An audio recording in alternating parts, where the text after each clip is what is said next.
Hello, everybody. Welcome to Living 4D with Paul Chek. Our title today is The Ultimate Nutrition Bible. I've got my buddy Wade Lightheart and his amazing partner Matt Gallant here, the authors of The Ultimate Nutrition Bible. And if you were ever confused about anything to do with nutrition, you can get unconfused with this book. And you don't have to read it cover to cover. You can look it up by topic or by food or whatever your interest is. Use it as a research tool. It's a great resource to have in your library. And welcome, Wade, and welcome, Matt. Great to be here. Pleasure to have you at the Rainbow, buddy. It's an honor. And always, Wade, you too. Thank you very much. It's always a treat. Doing our alchemy with our smoke and all that good stuff. Mm-hmm. You guys are both still alive, so I haven't killed you off. It's going to take more backs than what you gave us. So. Yeah, well, I'm going to try to kill you off. Yeah, the post podcast might be a different story. If we have time, he needs to drive home though. So okay, well, but I don't. Right, he doesn't. We'll fire you up then. I thought I would just share my nutritional philosophy, then you guys can kind of chime in. I think me and Wade, and probably you too to some degree, Matt, from what I understand from talking to Wade and also our short time in conversation, I don't really think either of us is that far off each other. But my nutritional philosophy in a nutshell is eat high quality food, i.e. free range meats, biodynamic or real organic. Unfortunately, we can't even say organic anymore because they've screwed that up. But, real organic food, that's the basis. Your food's only as good as the soil. So if you're not using good soil, it doesn't matter what's on the label, you're getting shitty food. And then my philosophy is have no diet dogma. Pay close attention to your body. Keep an eye on what you're eating. If something changes, always look for what has changed in your diet as the first question. Like if you ate, you went out to a friend's house and ate fried chicken wings, and you don't normally eat fried chicken wings, and all of a sudden you got pimples popping up everywhere. You don't have to hire, a professional detective. Just say, well, let's see what happens in a few days. And if it clears up, then I know next time I try chicken wings, I'm going to see what my skin does. And the second time it does it again, you go, okay, there's something about the chicken wings. Well, I eat chicken. Must be the oil they fried it in, unless they have some other spices. In other words, just a process of logical deduction is really how I go about it. And the more you do that, the more you learn. Then you could, like I know, for example, I can't eat there's probably nothing I can eat as far as like a packaged bag of chips, no matter how organic or certified it is. Whatever happens to the oils in the cooking process, there's something going on that doesn't happen here. Like I can have our chef Sasha make me homemade potato chips. Eat them all day long, no problem. I get the best potato chips I can get out of a bag. My skin reacts. My brain gets foggy. I get inflammation. My body, I lose my muscle definition. And I go, there's something in there that my body cannot deal with. It's causing an immune reaction and an inflammatory reaction. So the point being is sometimes even, like we're back to the chicken wings, maybe the oil they cooked them in might have even been an organic oil, but we don't really know how good those oils are. We don't know how long they've been on the shelf. I was talking to Autumn Smith at Paleo Valley, and she was mentioning either through email or conversation that a lot of olive oils on the market, even organic olive oils, could be sitting for as much as a year or two before they actually get to the shelf, sitting in warehouses. But the point being is you could be buying what looks like a really good food in the store and getting a reaction to it. But that really good food is aged and kind of lost its vitality, and now you're reacting to something that's not so good anymore, but you go take the same food from a fresh source and you don't have a reaction to it. So, it could be the chicken. It could be what's on the chicken. It could be the oil. If there's, spices, like I said, it could be the spices. But one of the things that I always tell people is, look, if you're trying to figure out what's bothering your body, the best thing to do is limit yourself to no more than 3 food items on your plate. 1 meat, 2 vegetables. Eat enough to, get satisfied, but, you eat a casserole with 9 items, you're going to be looking forever. And you don't know what combinations as well do. So I say just keep it simple. And so the other philosophy I have is, one, eat clean, real food. Two, pay attention to what your body needs. Don't get fixed, because as we were talking about, you do a heavy deadlift session, your metabolism go through the roof, and you're hungry and you want lots of meat, and you take a rest day or two, and you could go almost vegetarian or go vegetarian and feel fine. And then the other thing for me is I really prefer a 4-day rotation diet, so that you're getting nutrient variety and you're not overexposing yourself to any one meat source or plant source. And because in a healthy person, retention time is 56 to 72 hours. So for those of you that don't know what retention time is, from the time you eat a food till the time it leaves your body. So you can do an easy test, eat some red beets. The first time you see the red beets in the toilet, that's called transit time, mouth to anus transit time, which should be 14 to 16 hours in a normal person, healthy person. And retention time, the last time you see red stain in the toilet, should be 56 to 72 hours. So on a 4-day rotation diet, you get 24 hours of rest from any genus of food, and that calms the immune system down. And so here we have our chef using a 4-day rotation cycle. So every day we have a different, and in my book, How to Eat, Move, and Be Healthy, I have a 4-day rotation diet that people can follow. So in a nutshell, that's pretty much my philosophy. Eat clean, pay attention, listen to your body. If you're hungry for something, there's probably a reason. If you're hungry for something a lot that seems out of character, like sugar, you probably have a parasite or a fungal infection. And other than that, you're probably pretty safe. That's my philosophy in a nutshell. Yeah, just to give people kind of a filter to look at food from, I think there's 4 key things. One is calories. Yeah. Second one's macronutrients, carbs, proteins, fats, fiber, ketones. Yeah. Micronutrients, which a lot of people are that are completely obsessed with the macronutrient game, ignore. A lot of them do. And then the last one, which you mentioned, is the toxins.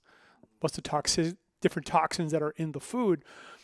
So when you look at food that way, it changes things, because, I would say, compared to me, you're a lot more probably obsessed and focused on the quality of the source, which is a great thing. I'm not, for me, I'm looking at things from a macro and a micronutrient perspective a lot. And that's where the supplements come in, because it's almost impossible, even if you get the best food in the world, to get all the micronutrients. Unless you use, it's hard, but you'd have to, and I've researched this. For example, I've got research papers that I got, I think, from Weston A. Price Foundation or Price Pottinger.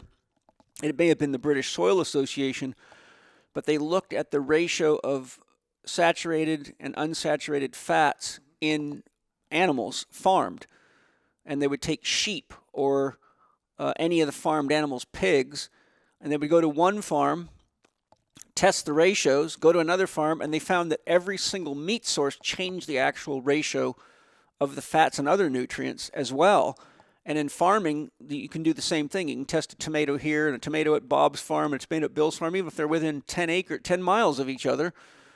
And depending on the soil microorganism population and the type of animals that are pooping, because that determines which microorganism populations are getting fed and therefore thriving, it changes the whole nutrition profile from vitamins and minerals to cofactors to micronutrition like you're talking about. So the point that I'm leading to is one of the things that we do, that I have the girls do to protect us, is we buy from lots of different farms so that we're never actually going to Billy Bob's organic farm and living off of just one soil source. So I agree with everything you're saying. I think the hard part is that when you start getting to micronutrition, vitamins, minerals, you actually have to have such a vast amount of knowledge to even know what questions to ask and where to look. And I think for most people, that's just like overwhelming for them. So as a therapist, I start with these basic principles, but then I do blood tests and hormone tests, and then I say, okay, well, now we need to narrow down. And that's when I might say, well, you need more broccoli for this, or you need more cranberries. Maybe you need more cranberries to support your prostate or something. So things like that. But that's, as you and I know, running tests like that takes it to a whole different level. Yeah, and we're big proponents of that. In the book, we talk about all the tests you could and should do. I think one of the biggest game changers is Nutrigenomics. So Wade and I have both done, I did 3 different tests last year as an example, and different tests were kind of revealing different things. I don't metabolize zinc very well, so I need more zinc. Same thing with selenium. I've got bad genetics for saturated fats. So that was a huge... That's interesting for a guy that likes meat. I know. And I've been probably over-consuming saturated fats for many, many years, and my lipid profile was the one thing I couldn't fix. But now I'm like, well, that was the problem. So I'm eating leaner cuts, and I'm consuming more olive oil now. So that's how I'm optimizing, and I'm going to get some blood work again to see where I'm at. But Wade, maybe you can share some of, your nutrigenomic insights, because I think no matter what diet type or style or philosophy you're on, Nutrigenomics can help unlock the next level. Before Wade shares, I want to interject something because I want to hear your opinion on this. I've done this 3 times, I think now. I've sent my saliva or my blood in on under different names. So I take mine, send my blood in, take my blood, send it in under another name, pretended it was another client, and the results came back and they've never been even close to each other. So I've found that one of the problems with lab testing is the consistency in the labs is not very good. Well, I'll back you up on that. On the gut biome side, I ran a similar test, and we're not going to name the company, but they're quite popular. And after talking to people that are true experts, I mean, they all think it's absolute scams and garbage. So like a true gut biome test, the cost is around $800 to $900. Yeah. To get the full picture. Yeah. So those $200 microbiome, gut biome tests, probably a ripoff. Yeah. I've done this on a number of different blood tests. The first couple times I did it was for food allergy testing.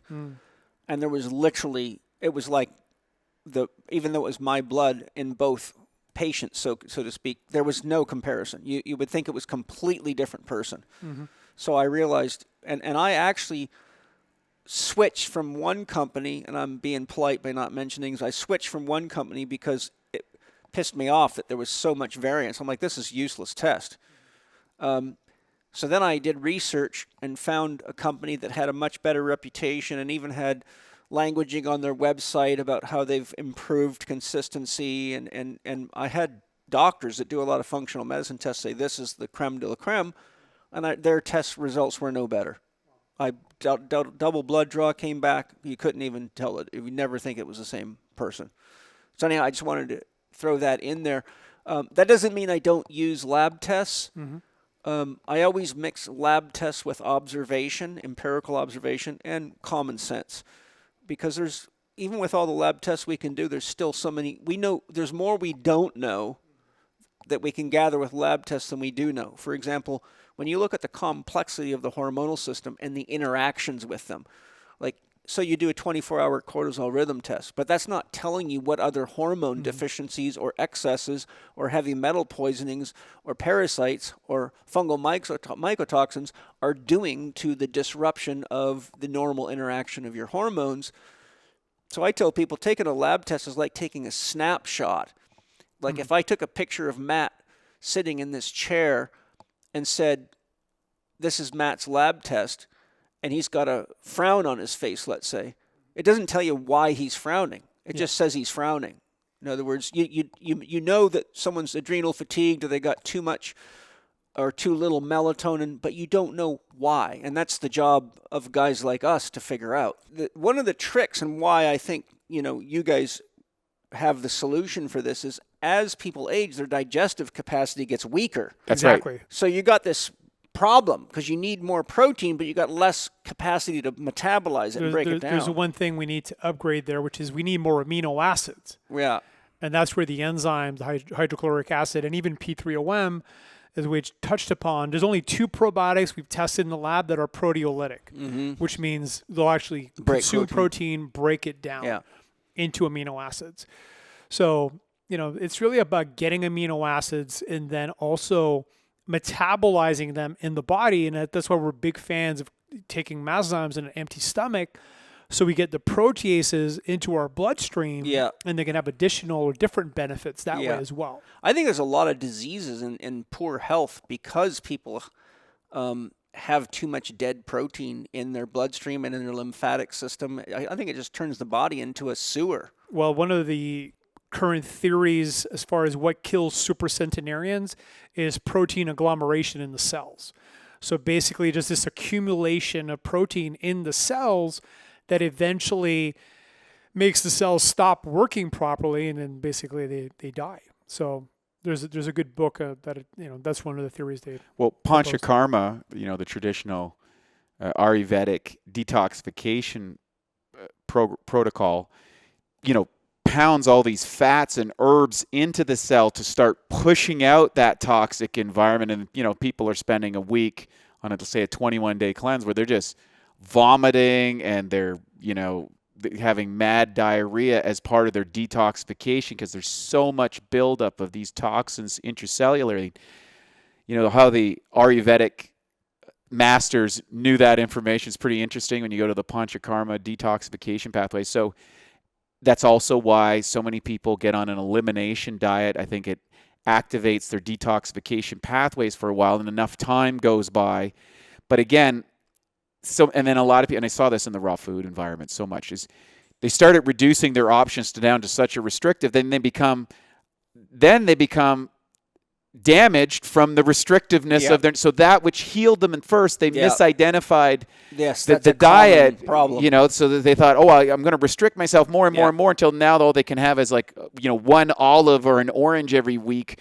And I literally saw people. I had a guy that he only ate apples for a year because he was so restrictive. If he had a piece of garlic or onion, he would lay down on the floor and almost be spastic because his capacity to handle food at that point had been radically compromised. And I was like, well, who wants to live like that? You should be able, as you get healthier, I personally believe, you can expand your options. And that's kind of what we did the book for, is don't get limited by the paradigm. Understand the principles. Choose a diet that's suitable, that's simple and easy for you to follow socially, psychologically, culturally, spiritually, whatever those values are, which are the base of our pyramid of hierarchy of nutritional values, and then set your goal from that. Now your directional goal, we have 5 different types of goals inside of that paradigm, building muscle, losing body fat, improving cognitive performance, brain optimization, and longevity. Yeah. And we typically go through these different phases. Most people are attracted into fitness and nutrition through aesthetics. They want to look better and be more sexually attractive to the other species. That's a very profound component of our DNA. It wants to pass through time. And then you get to, life and work and, responsibilities of family. And it's like, well, my health gets compromised. That hurts everybody. So I got to really focus on health. It doesn't matter if I got, a 20-inch arm or, a six-pack. I need to just keep this thing upright to keep the show going. Well, you can be a fit, sick person. I've had thousands of them as patients. Well, the bodybuilding industry's fraught with sick, high-performance people. Well, guys dying in their 40s. Yeah. A lot of champions have passed away. Yeah. Many sports. Sports. And then finally we get to the equation, which is the 2 parts that I think Matt and I are most into right now, and that is maintaining and improving of cognitive health, as well as what do we need to do to stay on the planet contributing to our mission as long as we possibly can. Yeah. And that's the longevity or the part of the ideology, and it's a fun game to play. Yeah, well, the thing is, if you're not playing the game, then it shortens the game. Correct. Yeah, well, you're playing the game whether you know it or not. Yeah. There's only 2 ways you can buy time. One of them is, you hire people, which is what you do in business, and you got a lot of help here, for an example. And you hope that they're good. You hope that they're good, or you take care of your health and you live longer. Yeah. So, it's also not just living longer, but it's really quality of life. And, Yes. and I think right now, if everybody on the planet just did the basics, they slept well, they moved every day, ate good nutritious food, lifespan might be much closer to 100 Yeah. than it is to 80. Yeah. And I think as we, go deeper and we're learning more and more, we have more powerful tools, like, all the testing things we're talking about. If you're fixing things and you're aware of potential downfalls and you start fixing those early enough in life, 110, 120 is probably possible. And I think that in the next, couple of decades, there's going to be new advancements we can't think of. Genetic therapies are being used now. You got follistatin therapy. So all these new tools and technologies, whether it's stem cells, V cells, genetic therapies, are coming online that could potentially add decades of high quality life to the average person. So that's what excites me the most. And as a company, we focus on supplements right now, but we are committed in the next few decades to provide, build, market, whatever it takes to help people, really push the boundaries of health and longevity. Yeah. And it's unfortunate because of the kind of the cultural environment that most cultures have reached now with the industrialization of the food supply and the chemicalization of the environment. But one of the things that I think is important is, you see, I was a competitive athlete as a child, and I began paying attention to nutrition very early in my life as a competitive fighter. And you when you have to weigh in, you have a real definite feedback mechanism, and you also have a body. And if you eat certain things that make you hurt and you don't recover, you notice it fairly quickly, unless you're just not very smart. But the point I'm driving at is that a lot of people don't get involved in these kinds of paying attention and testing until they're really sick. Yes. And they learn late, and it's hard to teach an old dog new tricks. So what I find is these people, if they have the money, just keep renting out their problems to doctors, hoping someone's going to fix them. But you see, athletic people like us develop a habit of paying attention to and caring for. So it actually becomes part of our natural routine, our way of relating to our body, and looking at the food and thinking about things like, do I have access to good water? If I'm going to go somewhere, what do I need to bring with me? Like, I don't go anywhere without P3OM. I encourage everyone, don't go to a friend's house, don't go to restaurants, don't go to foreign countries without P3OM. Quick comment on that too. In the lab, and we knew this because we had experienced it in our customers as well, it kills E. coli. So if you got food poisoning, yes, take like 10 capsules and another 10 capsules 30 minutes later, and what would typically take 36 hours to clear out of your body is gone in an hour, maybe 90 minutes. I had some chicken basil sausages, and they didn't get cooked thoroughly enough, and I kind of should have put them back in the pan and cooked them longer, but I was in a rush, and I thought, they don't taste that bad, but I could taste there was raw chicken in them, raw meat, and within 20 minutes of eating, I had so much frickin' gas, and my belly was so swollen that if I tried to draw my belly button in, it was just excruciatingly painful. I'm like, I have got a bacterial infection going on right here from that raw chicken meat. And so I put 5 P3OMs in my mouth, chewed the capsules to break them open, drank the water, and literally within 10 minutes I had no pain at all. And the gas was dissipating, and within 20 minutes it was like it never happened.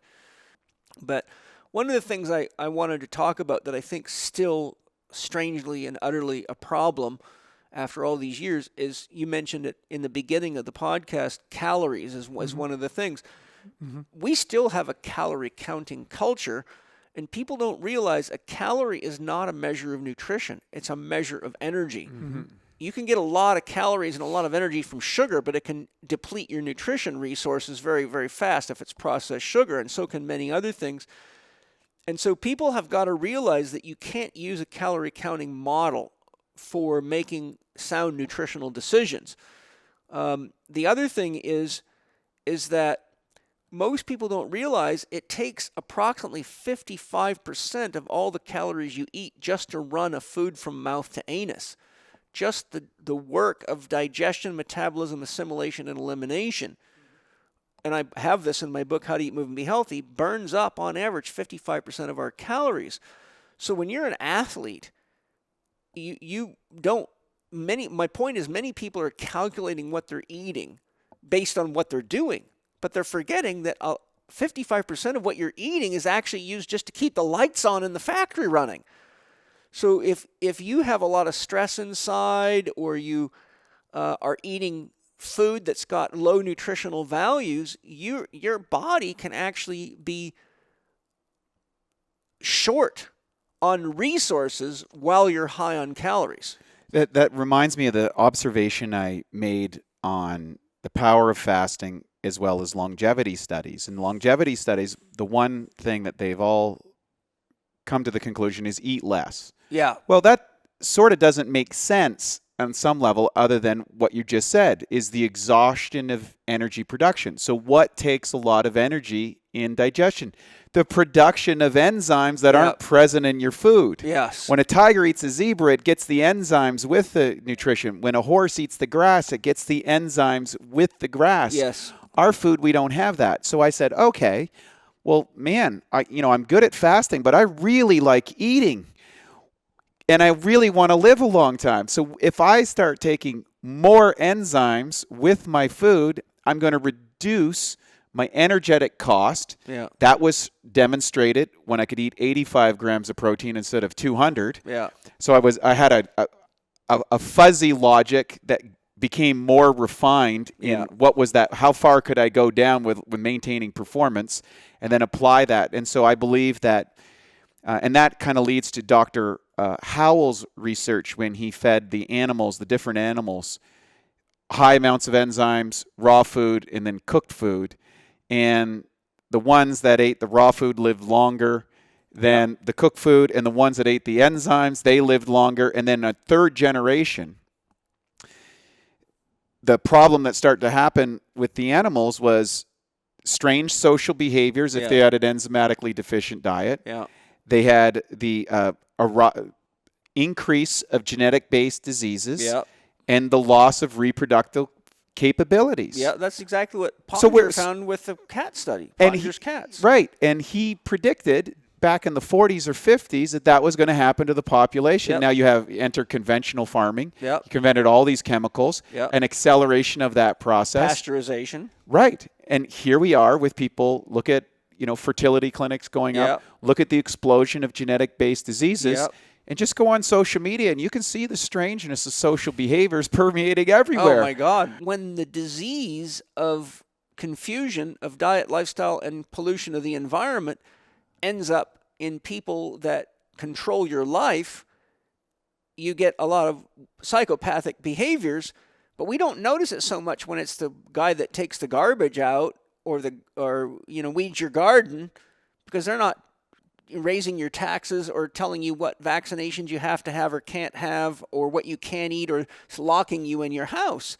My point is, and I just showed you a book on food and behavior that looks exactly at all this stuff and shows how radical food affects your behavior. Then you got all the effects of the changing profile of the microbiome, the hormonal production or lack of production, and the psychological effects of that. So my point is, we're actually living in a world where you can actually see the damaging effects on the psychological function of human beings most thoroughly by the people that are in charge of people's lives, because they're making decisions that are absolutely destructive to the social harmony of a culture, of families, of education, of health. And it's as though we have developed an autoimmune disorder, and we're now all attacking each other, and we're putting all this money into security against each other instead of a national enemy. It's now everyone's your enemy. So what's happening in our immune systems and our bodies is being projected into our psyches, which is then echoing back to us from the environment. And ultimately, this could all be cleaned up by cleaning up the water, cleaning up the soils, stopping all the bullshit with food tricks, get rid of the dangerous chemicals that are not necessary in farming, and we would change the fucking world. I've never seen a spiritually aware, healthy, vibrant tyrant in my life. They don't match. No. So usually that person is suffering from a disharmony in themselves and are projecting that through their sphere of influence, which essentially means they're possessed by a suboptimal ideology that they're trying to enforce on people who are on the other side of that equation. And then, the emergence of leaders like yourself are the bulwark against that tyranny. Then you always have to worry about if you're going to be the next Jesus hung on a tree and killed because you're going against the paradigm by trying to teach sick people how to get healthy, and they accuse you of being... well, we just witnessed that. Yeah. En masse, which interesting is if you look at the ARC group founded by Dr. Peterson, the Association of Responsible Citizens. Yeah. What was interesting, he said, I think it was Eric Weinstein was talking on a recent podcast, and he said, well, here's the great news. The tyrannical aspects pushed all of the smart people out of the equation, and they've all come together. I said, so that group, I says, I like our odds about changing the planet. So I think it's important to maintain a sense of optimism despite whatever current circumstances locally or, externally that we're subjected to. It's bringing more people into the fold. There's more people now aware of their health, their vitality. There's more mistrust in tyrannical authoritarianism. And you see the protests emerging out of the world. And who is it coming from? It's coming from the hobbits, the farmers, the truckers, the people affected by this saying, hey, you know what? Stop. Who they're trying to wipe out. Correct. I mean, they're trying to kill off the farmers. I mean, the protests, I just saw a news report of cops shooting rubber bullets at farmers protesting because they're trying to, protect our food supply. So they're, locking them up and putting them in jail. I mean, this like we're actually seeing the mirror in our psyche of our internal health. So there's another important point here. United States, for an example, now they're attacking peptides, and the alphabet agencies are trying to take that away. But my message is you can take a plane ride to a lot of places and get treatments that you could never get here. Right. In Panama, for an example. Mexico. Panama, where I live, they do certain types of stem cell treatments that you could never get here. And Colombia. Colombia as well. Mexico's picking up steam. Yeah. Indonesia. So, but my point is for everybody listening, if there's certain tools that are being restricted, you still have the freedom to take a plane ride and go somewhere else and get it. You pretty much have to take your life into your own hands. Mm-hmm. I mean, one of the most dangerous things you can do today is turn your health over to a doctor. I tell people never go to sick people for health advice. Or government agency, the food pyramid. Oh my God, yeah. Go to a medical hospital and they talk about, they call us nutritionists charlatans. Yeah. And you see what they're feeding people that have gone through heart surgery or this or that. And it's like, where is the science in this goop? There is none. Lucky Charms is good. No, for you it's a financial model so that they can make as much money as possible out of that patient. It has nothing to do with them recovering, regenerating. Because if they're slower to recover, guess what? They're in the hospital longer. Yeah, oh, hell yeah. It's all very well thought out business plan. It's like when Angie was in the hospital due to complications. She had to have a C-section. And breakfast was one of those little tiny boxes of cornflakes that you get on an airplane with pasteurized toxic milk and a commercially raised banana, so a Molotov cocktail of chemicals. When we got the bill, guess what the bill from the hospital was for that little tiny box of cornflakes? $35. Yeah, $35. Which is criminal. That's totally criminal. That's criminal in its nature, and I think people have to be aware of that. Now, that's not to disparage doctors who are performing the surgeries. You have to realize, and with the Peterson judgment that happened in Canada recently, where the board of psychologists made him go back to school. Deemed him. Well, the ruling at the government in the court was very interesting because it said that his rights to free speech were actually violated, his rights as a citizen. But because he's a psychologist and a member of this institutional board, it was okay because he's held to a higher standard. Now, wait a second. the person who has that level of qualifications should be the person that gives you the best, advice or contrast to what's coming from a government. They're most qualified to criticize that. Yes. But now anyone that's attached to a board, a regulatory board, or a society because of their level of expertise now has less rights than the person who doesn't. So this is an inversion of truth. It's an inversion of what makes sense. And, if you want to cripple a population, then just gag the smart people. Correct. Gag the smart people so nobody can tell you the truth. And that's what censorship's all about. And isn't it funny that Jordan Peterson's probably one of the most highly regarded and respected psychologists in the world, and they're sending him back for basic psychological training? Yeah, social media training when he's the most successful social media psychologist in the world. Which is, and what's the standards and how they're going to do that? I don't think that's going to go well for those guys. He's a real handful for them. But it serves a greater purpose because if someone of that level of acumen, understanding, empathy, compassion is out there in the world and saying, hey, we need to pay attention to these things. I've studied totalitarian regimes for a long time. Maybe we want to learn from the past. And he just recently testified in Washington on these things and what happened in Canada and how for our citizens to become aware of the creeping tyranny of the administrative state. Now, how does that relate to our diets? Well, many of the dietary belief systems that you learned in school, that you learned in biology class, that you learned in university nutrition are derivatives of these tyrannical organizations of administrators who, whether they mean well or maybe they mean well or not, they're just uninformed. And that's why they got to go see a guy like you to understand, how do I eat, move, and be healthy? Well, not only uninformed, they're uninformed, often obese, very sick, have sick children, are often on many medical drugs. I mean, you're talking about what would be safe to say the most unhealthy people trying to determine what is healthy for us. Yes, they're not qualified, period, end of story. No matter what degrees they have, there's no better proof than the body that you wear and the mind that you have and the heart that you have and the life that you live. That's why I often quote, never judge a man by the creed he or she professes, but by the life he or she leads. There is no better evidence. Like, I'm a 62-year-old athlete.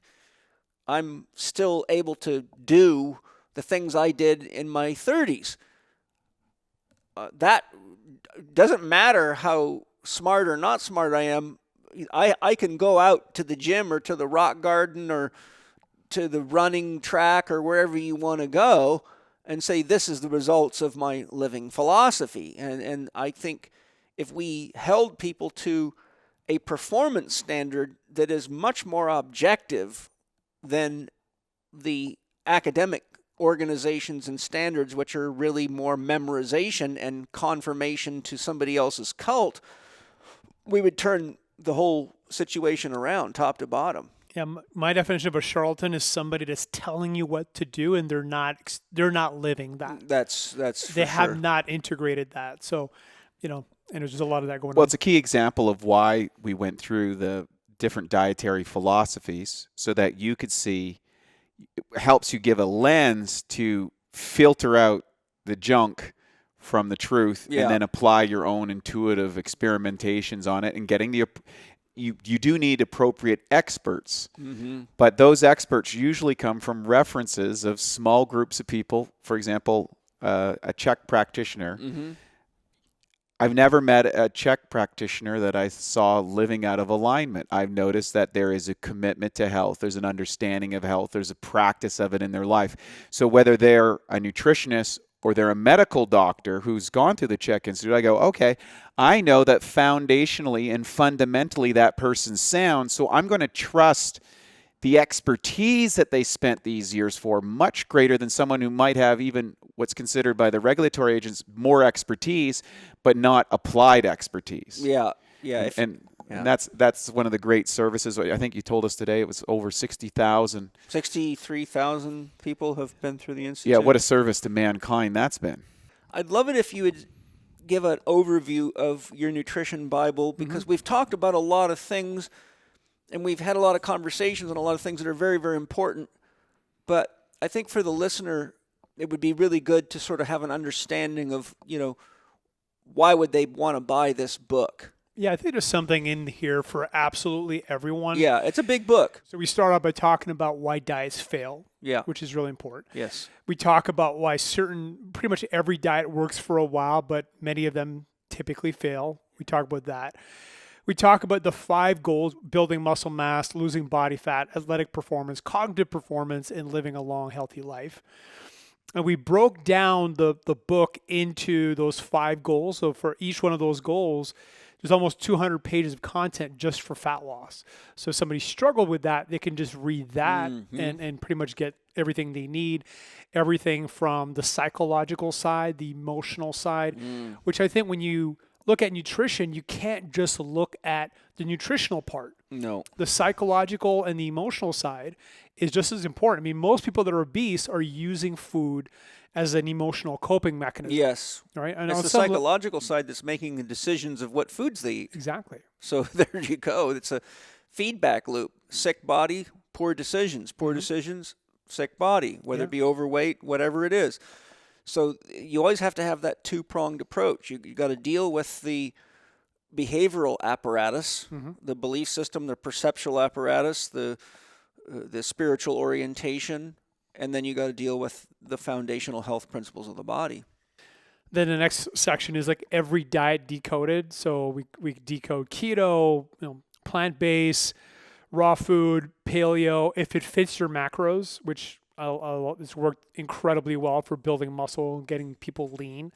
So we cover kind of the pros and cons of each one.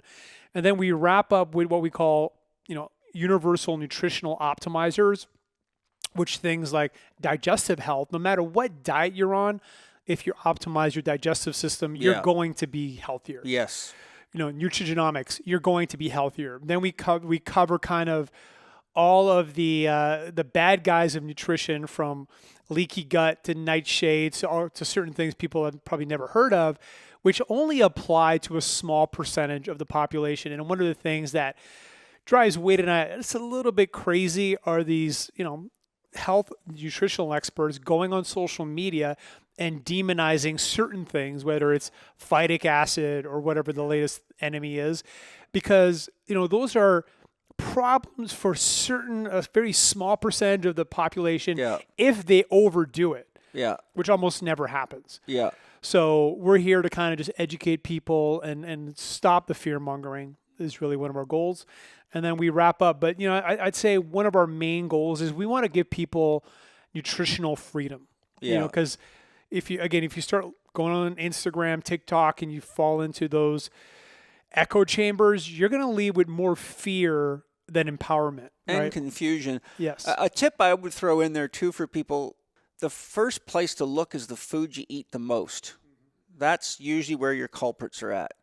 So like for me, when I have people that eat a lot of nuts, for some reason I've had just a slew of patients that just practically live off nuts. They graze on nuts all day.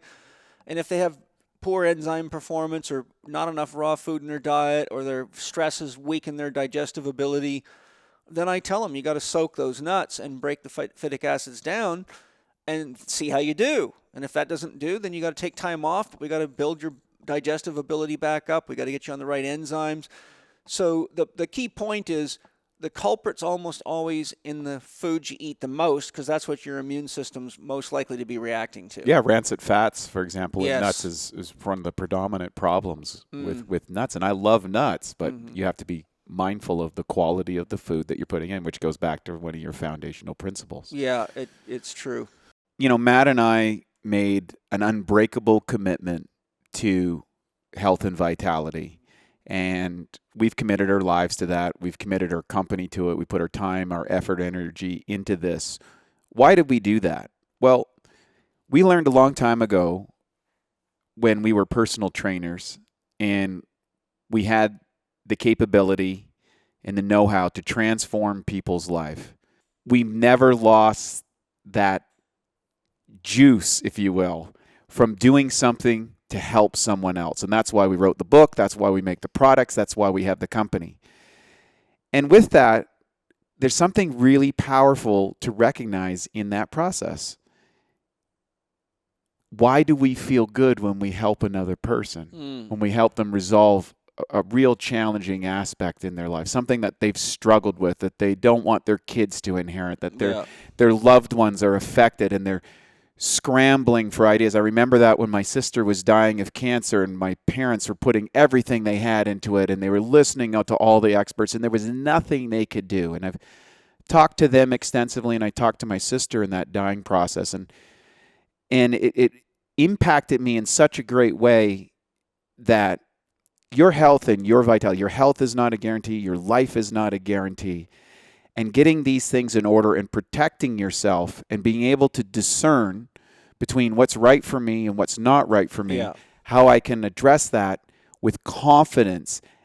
And what we've put in there is a set of tools that will help you to not get duped by a well-meaning professional who has a limited paradigm. Yes. That you can be your own doctor. These people are working for you, not against you, but they're all limited. I'm limited, Matt's limited, you're limited. We only know what we know, and there's a tremendous amount of things, and we all have discovered that the more you know, the more that you realize that you don't. Yeah.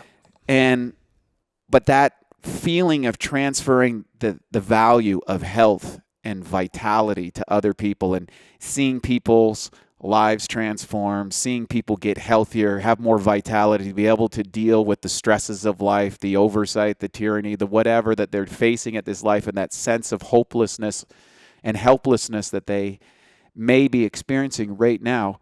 Here's a tool that we've spent our entire lives, concentrating into a set of principles of if this, then try this. Yeah. And that's what this book's about. That's what our whole mission's about. And we're just so grateful to be on your podcast. Oh, I'm grateful to have you. Thank you. It's such a diverse and rich conversation. And what I love about it is we all have a lot of experience. It's not like we're wet behind the ears people that have a fanaticism that we're trying to promote. It's this way or you're wrong. It's, there's truth in everything to some degree. And so there's even some things that are very true, but just don't work for you. That's right. Yeah, there's almost 100 years of combined nutritional experience here. Yeah. I did my first diet when I was 15 years old. So wow. And Wade, it's been at it for 30 years, and you've been at it for probably 40. So yeah, well, my mother's a yogi and was very diet savvy, and I was raised on a farm where we harvested our own crops and slaughtered our own animals, and so I learned about diet, but first of all by having to take care of animals, because you have to know a lot about diet and supplementation to keep animals healthy. So from the time I was a child, I was learning that you get too much of that, it causes trouble. You don't have enough of that, it causes trouble. And this is why I think it's so important to ground children in the basics. And one of the most dangerous things for children is parents that are lost. They don't have a sense of direction. They don't really know what they're doing. And so if kids don't have parents that understand the kind of foundation principles you're talking about in your Ultimate Nutrition Bible, then those kids grow up developing habit patterns and beliefs that ultimately lead them to a shorter life and an uncomfortable life. Yeah. I'm feeding my baby girl microbiome breakthrough, P3OM, and magnesium breakthrough, and it's working magic. We use all your products with our kids. So to close up, the book provides you a set of tools to say, is it right for me? Is it right for me right now? And what's right for you right now may not be what's right for you in the future. Yeah. To give yourself the flexibility to move into a different dietary paradigm, to extract the gold, integrate it into your body, into your system, into your diet philosophy, as well as if you are a practitioner or a nutritionist that have come up with those unsolvable riddles that don't fit your paradigm. Here's a reference guide for you to say, hey, let's go look in here and I can now stimulate some more investigation, because every challenge is an opportunity. And for all those who are going through those challenges, we provide this service to you. Our products are the same way. They all have a 365-day guarantee. In other words, if it doesn't work for you, if you didn't get any value from it, We'll happily return your money so you can deploy it, but I think there's something valuable for everybody in there, and we'd love to hear how it impacted your students, the people listening to this podcast. Give it a shot, put it on your shelf, take it off the shelf when you come up with one of those challenges, and it's our gift to you. Thank you. And we'd love to hear from everyone who's had a positive experience from it, and also a negative experience. What don't we know?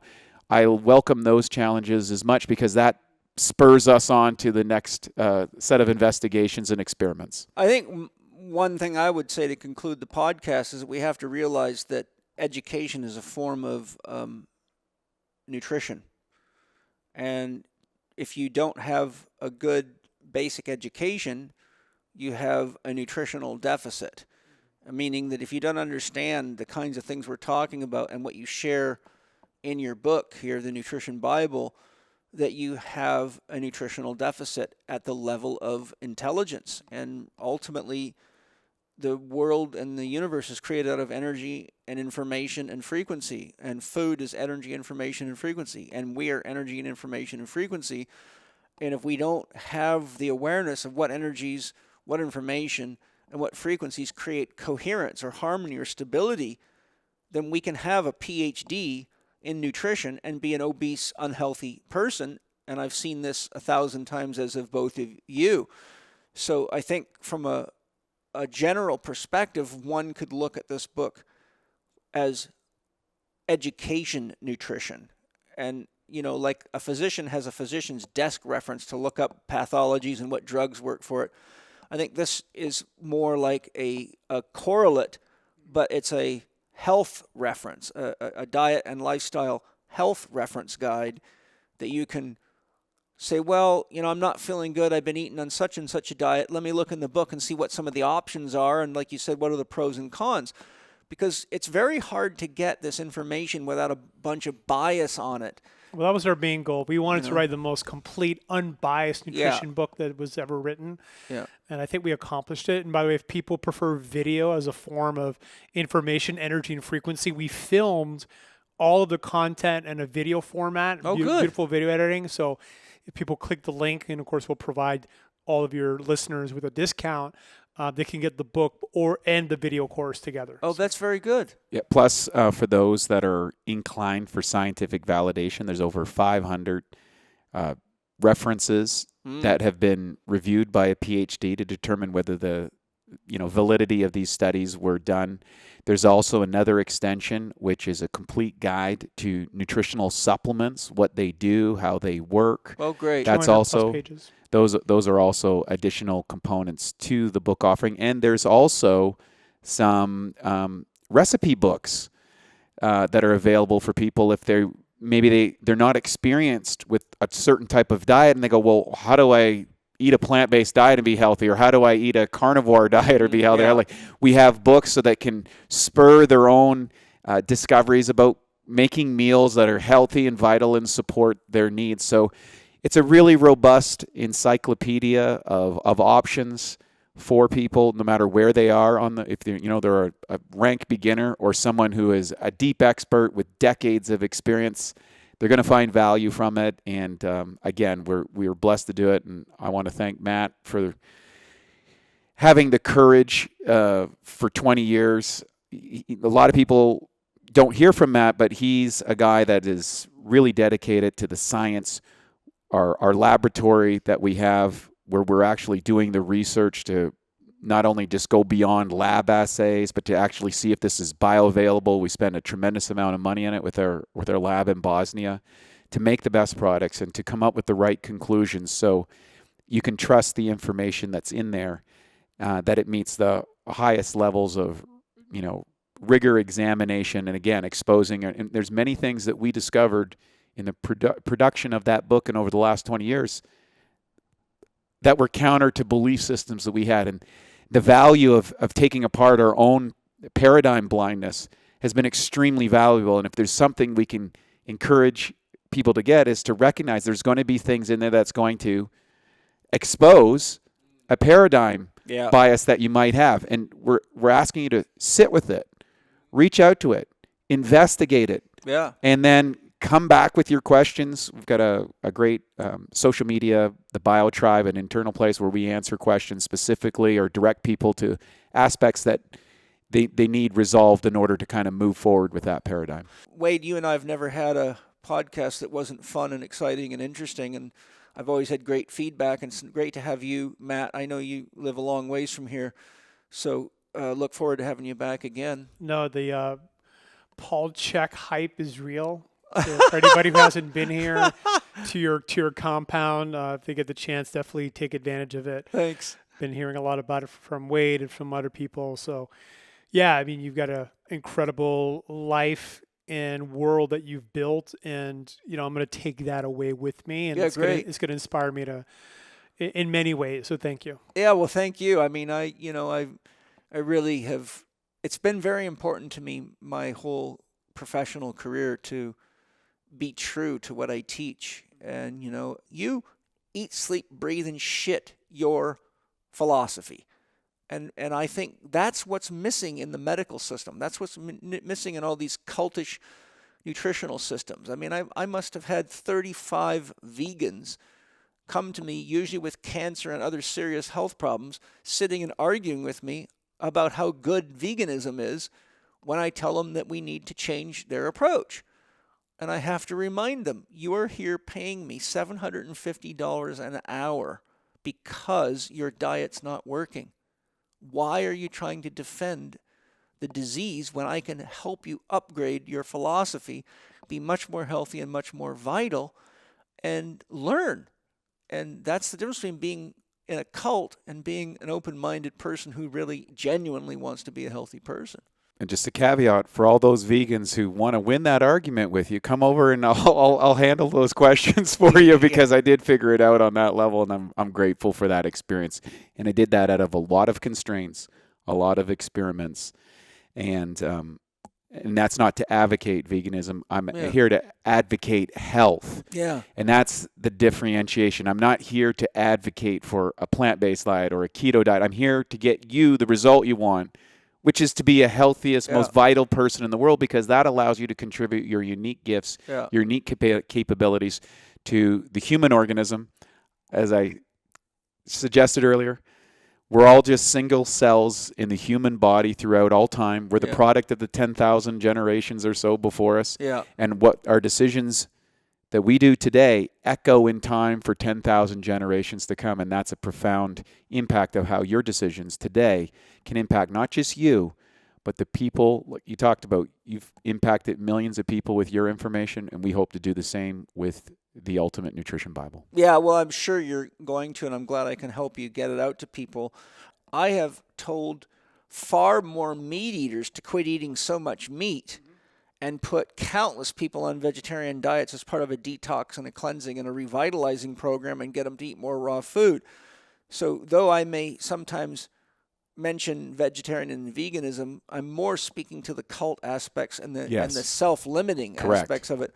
But from a dietary perspective, I find that a lot of people eat far too much meat, and most people, 94 to 96% of all the food eaten in the world is commercially raised.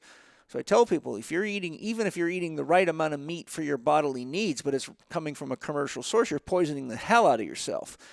So I'm often, if they say I don't have enough money, I say eat less meat and buy more organic stuff. Point being is, it's not just about veganism. It's just about being conscious of the necessary to be open to change, because that's what your life is calling for, your body's calling for, your mind is calling for, your emotions are calling for. And having, like we've been talking about, foundation principles in place, because if you understand the foundation of any subject, be it martial arts, baseball, basketball, hockey, mechanics, electronics, philosophy, physiology, medicine, reading the fancy stuff and listening to experts is dangerous, because you actually think you know what you're doing, but you don't understand the foundation. So therefore you cannot have an effective level of discernment.